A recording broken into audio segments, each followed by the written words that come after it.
I think this is the most masculine I've seen you look all season. Really? Is this more masculine than You sound shocked. No, is this more masculine than the one that you said I looked like I was going hunting?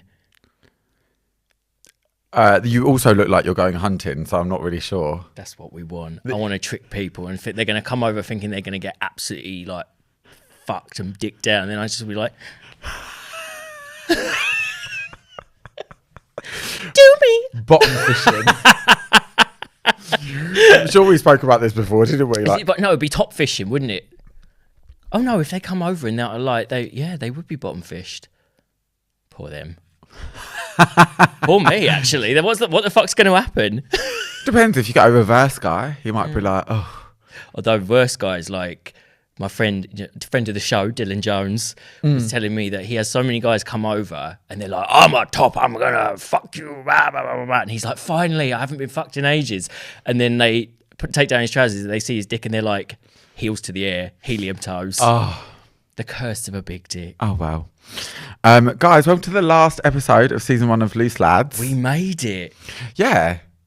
The final episode of season 1. I don't know why I'm saying such reverence, but you know what we've done is come and sit in the studio and chat shit. But like we just fucking filmed a 2-year Wicked film, wasn't it? Good for us. But yeah, today we're going to do like a Ask Us Anything Q&A. Actually, first question from me. Oh. Because we're going to do this from the viewers and the Instagram subscribers. Do you have a New Year's resolution? I know it won't be timely. No. Do I have a New Year's resolution? I don't think so. I always think when I make a New Year's resolution, it's usually some arbitrary shit like start eating better, or you know, like that kind of thing, like go to the gym more times a week and things like that. And I don't think that's what I want to do. I just want to keep the mindset that I'm happy with at the moment. Okay, that's good. Yeah, I feel like I'm in a good place with like the way I want to live my life and the things I'm moving towards, and I just want to maintain that. I like that. Yeah. Sounding very zen. Not zen, but like what's the word I'm looking for?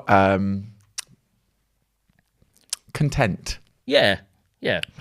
So my New Year's resolution is that my word for 2025, I try to have a word for each year. Okay. Last year was balance. Right. Do you feel that was honoured? So my word for 2025 is fun. Yeah.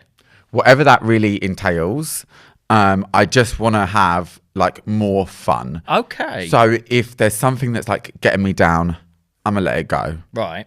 I also want to I want to go to a few more festivals. I just want to dance. Like, I want to fucking dance. But like, you're also like a very driven person in terms of career and stuff like that. So I could see how when you're that laser focused on like what you want to achieve work wise and, you know, the things that you've got to put in motion to do that, the fun can maybe sort of like fall to the sidelines. Definitely. And also I think like when you're in therapy and stuff, half the time it's like, you're like, I don't feel like fun. But no, I do. I want to just like go out and I want to dance more. Okay. Let's do our Q&A. Yeah. Do you want to start? Yeah. Wait, as in you ask me the question? No, I'm going to... Oh, do you want to do it like that? I don't mind. Okay. Would you rather give up Grindr, porn, or dating apps? Dating apps. Is the Grindr not a dating app, or would you categorize that as something else? I'm guessing they categorize it as like a hookup app. Okay. I never had no date from Grindr. The thing is, like Grindr, I haven't used for a while anyway, just because I can take or leave it, and I think I've mentioned this before. It makes me really compulsive. So you know, it's not currently a big feature of my life anyway. But then neither are dating apps, because I get all the dick I need off like Instagram and stuff. Porn? I can't give up porn. What would I do with all my spare time? Yeah, so I feel like you might as well. Dating apps is like the logical one for you. Yeah, like I could. It's so funny that that's like the one that I have to keep. No, I wouldn't give up porn. Not like I don't feel like it's a big facet of my life, but I do enjoy it. I used to work in it, you know. Yeah, that's true. Like, yeah, I wouldn't want it to be gone. Yeah, that's it. Yeah. Are we? Oh yeah. Are we doing like? Are we both? I don't know. Do you want to do back? Might as well. Yeah, go. Might as well. Might as well do it. Yeah, I think for me it'd be between like Grindr and porn. Maybe I'll just get rid of Grindr and then go on like, what's that really naff one where you go like meet people in toilets? Oh, sniffies. Where you go meet people fisting themselves behind a dumpster. Sooties. Yeah, maybe I'll just do that. The thing is, I feel like without porn, because I use it to masturbate, I feel like not every time, but I feel like without it entirely, then I would get to points where I'm like, I've got to go out and get it. Like, and I just don't need to have. Do you know what though? I did go on like a porn cleanse for a little bit because I realised when I go on like holiday somewhere, I'm not really like sitting around having a wank. So like, because usually I'm like staying with a friend or something like that, and I'm not going to like nip off to the bathroom and like be like, just give me 10 minutes. Like in there, we're watching something off my phone. And I've realised when I do that, I actually feel even more like sexually engaged when I do hook up with someone. Yeah. So I have like phased it out for like, you know, a month or two here and there, but I would never like get rid of it completely. But I do think sometimes it can be helpful to take like a break from it. Well, somebody I know took a break from masturbation altogether because he was like, it's just stopping me from going out and having experiences with other men. Right. Because then when it's like, and I've said this on the podcast before, you know, sometimes when you're horny, if you think about the extra effort involved sometimes, then you're like, oh, it is just easier to do that. Yeah. So I kind of get why he did it, but balance, you can't guys. get dating apps because you're launching one anyway, so. Oh, yeah. So true. Best, worst, or funniest sex story of 2024? Uno reverse? No, you can go first. This is the one that I didn't want. Do you know what? I think I'll keep it positive. Right. And I'll go with best. There was... Do you know what? I do still like hook up with people, but it's just That's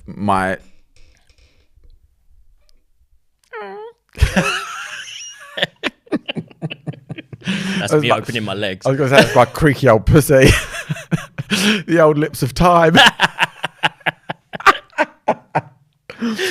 I do still hook up with people, but it's just got like, I just feel like I just don't connect with it as much when it's like somebody completely random, unless I feel like we have that sexual chemistry when we meet, which is just not guaranteed unless you've met the person before. I'm going to go with, so when I was in Mexico, I was with my friend, we were on holiday together and we were sharing a room. So it had been, I was like, if I'm going to meet somebody, I need to do it out. Yeah. And I ended up going to meet this couple just like on the beach, and it was more of just like let's say hi and stuff like that, because they were at the restaurant next door. Right. And then we saw hi and I was like, okay, bye. And they're like, come with us. And I was like, okay. And we actually hooked up underneath the hotel where I was staying. In a cavern? Kind of, yeah. It's a bit hard to explain, but the beach goes straight underneath the thing. Right. And then there's like a restaurant under there that they just obviously don't use anymore. So it's like pitch black with like tables and chairs, but it's still got sand there. Disused restaurant. Yeah. I think it was all still open. Right. But very hot. It's a very hot experience. Oh, that is. I think it was, again, one of those situations where I met them in real life and I was like, okay, there's definitely sexual chemistry. Yeah. That's mine. Okay. Well, I think I told my worst stories of the year on our very first episode of this season. Give me the funniest. Because that was all my like, you know, when I was starting my ADHD drugs, it made me go really like mad horny. If you just broke the sofa. Maybe. And it made me go mad horny and just have a bunch of really misadvised sex with people. Where I was like, I can't let that happen again. Yeah. What I will say is I have had some of the best sex of my life this year. Oh, that's great. Yeah, and I think a lot of it happened in New York as well. Okay. Which was really good. Part of the reason I enjoyed that trip so much. I just made really good like connections there. I feel like they were like, I think I told the story where I went to the Eagle and ended up meeting that guy, and then ended up disappearing to the bathroom and having sex with him. My friends like thought hours. Yeah, my friends thought I'd left the venue without my clothes. They were like, he can't have left. His clothes are still in the cloakroom. And this is the best story. Yeah, this was some of the best sex. Like over that whole period was like just really good constantly. I love how we're not even at the end of season 1 and we're already repeating stories. The funniest sex, I don't know if I've had any like particularly funny sex. Well, the funniest story for somebody else to listen to. Right. presumably. No, that's cool. Let's hit another question. Yeah, no. Oh, no, I did the DP this year as well. Okay, that was obviously the best. That's the one. Well, I cried. You did. Like you was at a fucking Enya concert. Choir of Angels, you know? Like... Okay, do the next one. Okay, how do I know if I'm good in bed?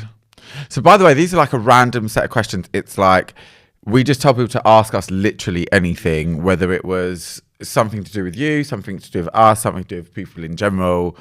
How does somebody know if they're good in bed? I mean, if you're asking the question, you ain't no good, honey. Yeah, probably. I think like generally sort of like customer feedback. It's pretty clear when someone is enjoying themselves. Put your pussy on TripAdvisor and look at the reviews.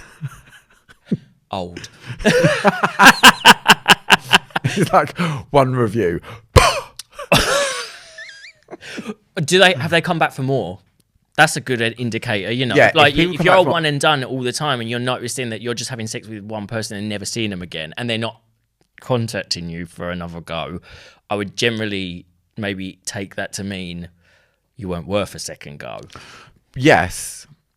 You also could just like not gel with that person's personality. This is the other thing I was going to say. It's very subjective. What does good in bed mean? Right. That's a great point. Sex is very subjective. So like what you do for one person, they might not be into, but you do the same thing for another person and they love it. Someone might love a washing machine tongue kiss, you know, like... Oh. Or when someone bites like the upper part of your face for no reason. Yeah. No. This is the thing, like, I feel like I want to say, like, oh, just do what comes naturally. But then people obviously think that kind of stuff is natural. And then I'm like, what are you doing? Depends where they learn. Sometimes I think when people learn from someone who maybe has their own weird ideas, then it gets passed down, you know, like generational bad sex technique. Right. But also think about the stuff that you like. And then do that to other people. I always think that's what, because you know that stupid like naff thing where they're like, men give the best head because they know what it feels like, so they know what men like and stuff like that is probably not untrue. I just think you have to, like, it's true to a certain extent because everyone has a different dick. Yeah. So like you can't suck an uncut dick the same way as you would suck a cut dick. You can't give a hand job. Oh, definitely not that. To a cut dick the same way you give one to a cut one. Fucking hell, you want a trip to A&E? I'm like, who with a very embarrassing story? No. Okay, let's do the next question. Yeah. What's the biggest turn on? Like physically or... That's it. It's open to interpretation. So who's interpreting it, me or you? Would you like me to interpret it first? Yeah, sure. How would you interpret it? For me, I think the biggest turn on is a visceral connection. No, like like being on the same page mentally. I think. Okay. And I don't mean like that in terms of like IQ maybe, although maybe I do. But I think like if you feel like mentally you're on the same page as someone and like the conversation is good and they kind of get what you are all about, I think that generally makes for the best sex. Doesn't mean that like everyone who connects with you mentally is going to be your best shag, because sometimes it is platonic and, you know, you don't want to shag all your best friends. But if you have that connection and then you have the added things that you like in a person and you find them sexy and stuff like that, that's generally the best sex. Right, I'm going to give a less after-school special answer. Oh, all right. Fucking hell. Well, babe, you've got to have these people out here like hunting for fucking diamonds in the rough looking for a bloke. Well, do you want I could give you another one, like... Big cork? Big hairy pecs. Okay, fair enough. I fucking love a big set of hairy tits. I said that to my mum the other day. She was like, what do you work out in the gym for? And I was like, I want big tits. And she went, oh, don't say that. Don't call it tits. That's disgusting. I said that to my trainer and she was like, oh, James, that is so horrible. I feel like I need to meet your mum one day. Please invite me for a cocktail the next time she's in town. Christmas, yeah. Christmas. Oh, yeah, I love that. If she feels horrified by what I got to say, you're fucking hell. She'll have a heart attack. You'll be handing me the eggnog. I'll be like, oh, do I spit or swallow? I think for me, I like a guy who's direct, because for me, I do struggle to just like go up to a guy and be like, look, I fancy you. Yeah. So if a guy comes up to me with that energy, you have a much better chance than if you just don't. Yeah. Do you know what I mean? Than if you're sat coyly at the bar like, hello. Yeah, because you can end up playing that game of like, oh, will they, won't they? Who's going to make the first move? Yeah, like we're not Ross and Rachel. Like, leave it out. We will. Yeah. If you get up out of your chair. Yeah. I feel like that's probably why I liked New York so much. Yes, yeah. And they like are I like Brazil. It's because people are very like forthright and open, and because I tend to be a little bit more reticent with coming forward. When people do that, I actually find it really refreshing. Like, you know, that happened to me at like Halloween this year. A guy came over and said, "I think you're fucking hot. Sorry if this is really forward. I tend to be really forward with the way I talk." And I literally said, no, I love it because I can be a bit of an awkward turtle. So when someone takes the ball out of my court and just like moves with it, it's actually better for me. Definitely. And I had amazing sex with him, actually. I went to his house for a whole weekend and we banged all weekend. Oh. Yeah, it was fab. Oh, you left that bit out of the Halloween story. That's happened recently, yeah. Okay, let's do the next question. Ooh. But also, by the way, please don't DM me like, show me a hole. Just to clarify. She likes direct, but not direct messages. No, I feel like you can be direct without being... Vulgar. Yeah. I think you can be direct and be like, I like you, I think you're hot. But you don't have to necessarily be like, here's my dick! Like, you know? I mean, sometimes that works, but it's just like few and far between. That's a real good dick. A deal breaker now that wouldn't have been when you were younger. Do you want to go first? I mean, it's technically your question, but I can. Oh, I went first on the last one. You told Yeah, me that I was gave my- you an after-school fucking special answer, so now I've got to take a moment to formulate. Fuck me. A deal breaker now that you wouldn't have accepted when you were younger. Also, these are very good questions for our audience. Yeah. They're normally like, ever had sex with your cousin? And I'm like, bitch, I told you no, but I would if he would. Go on. It's hard to think on the spot, but I would say, I mean, no, disrespect has always been a deal breaker for me, but I think maybe kids. Really? And not to say that, no, I guess a deal breaker is maybe like a little bit stronger than that, isn't it? Because I would consider somebody with kids, if they had one, they were 14 and they only saw them every second weekend. Okay.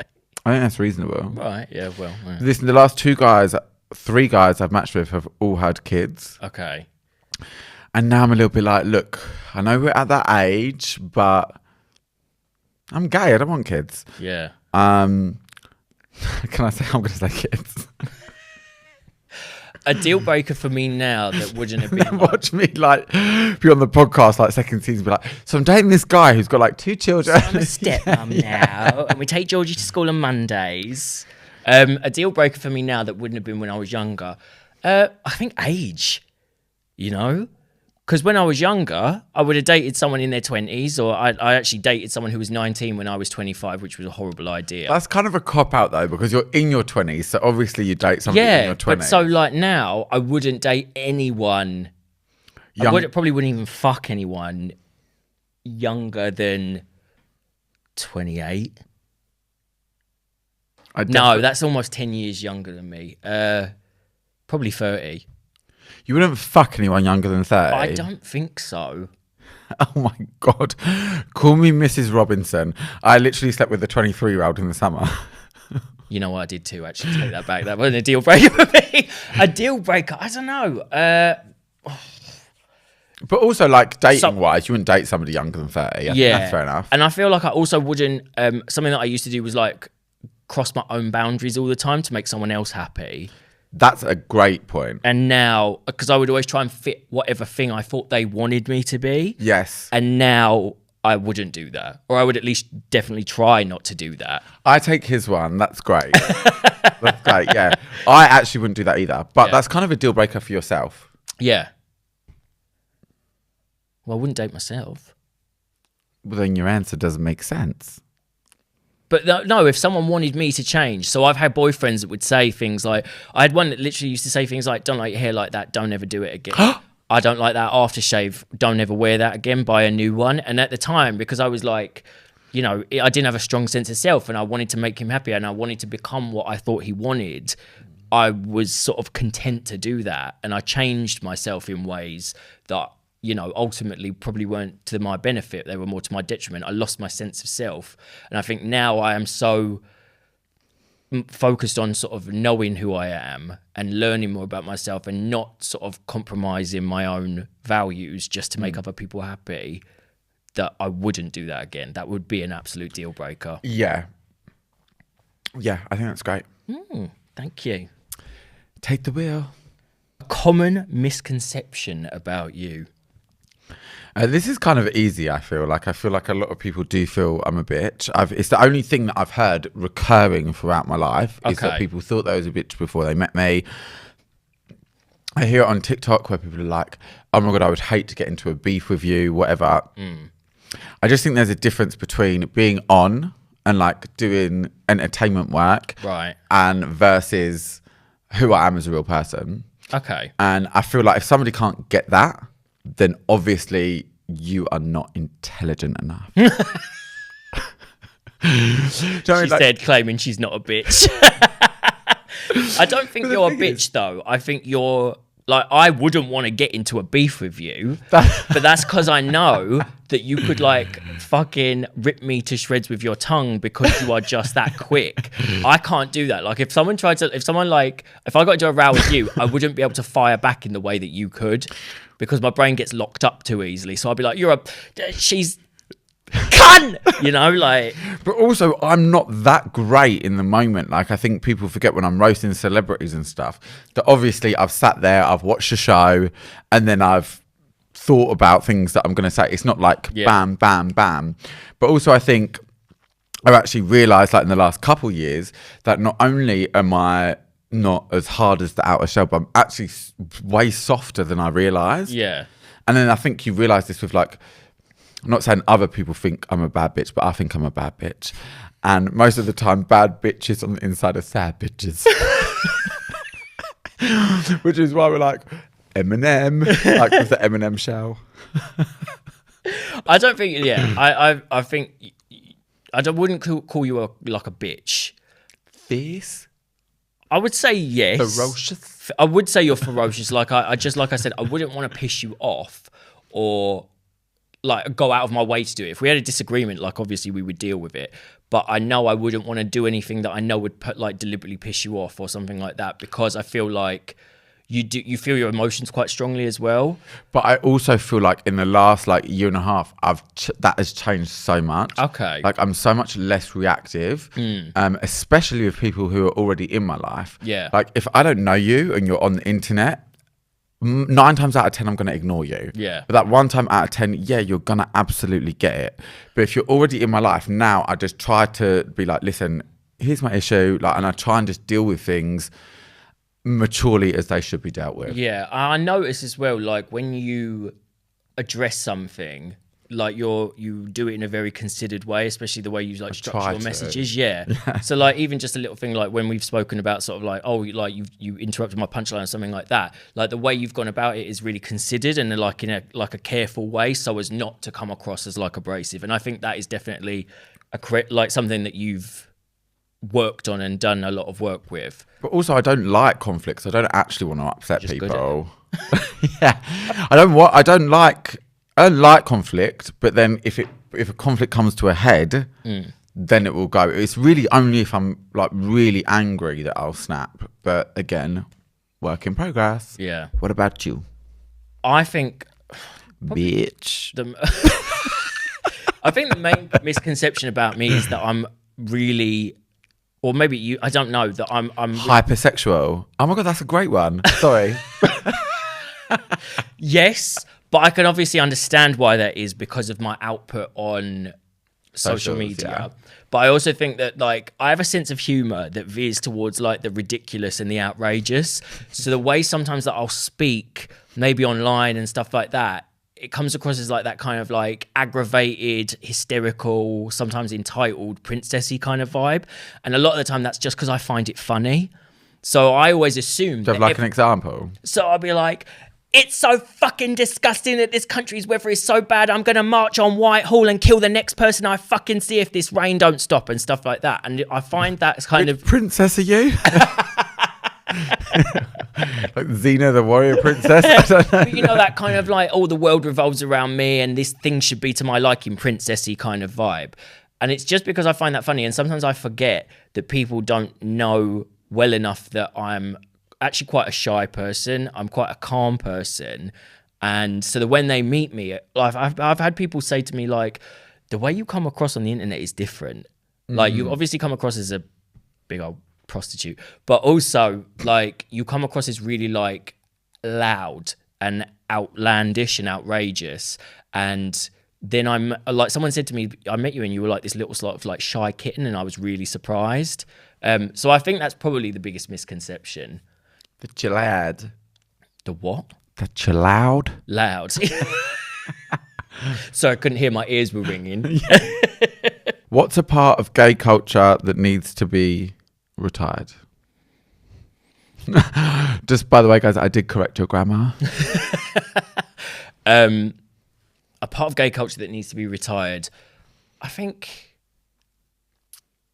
body fascism, or like the thing is, like, there's a lot of bad things like rainbow racism and stuff like that. The fuck is rainbow racism? You know, like being like, I only fuck white people because I'm just not attracted and things like that. Oh. Like preference gays, basically. Oh. Okay. But I think something that I feel like people deal with a lot is this like body obsession, whether it's because they think they're too fat or they're too thin or they're too big or they're too small. And gay culture really feeds into that as well by promoting certain body types all the time, or certain like ethnicities a lot.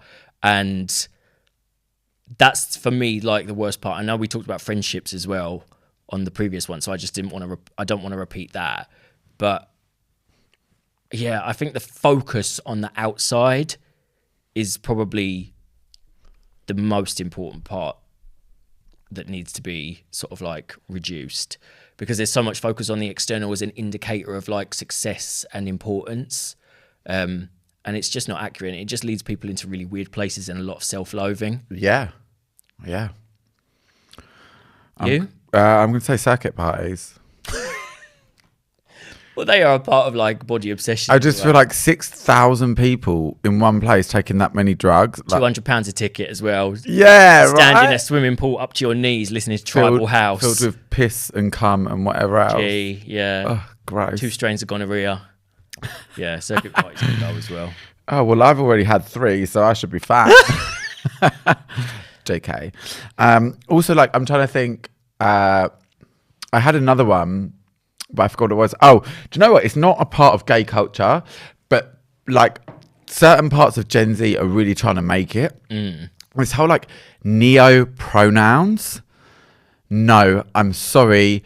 Take your fucking puppy kitten neo-pronoun somewhere else. Oh, like the Therian thing as well. Just like ridiculous. It will be. I read one the other day, and it was by a 17-year-old, so obviously like full of bullshit.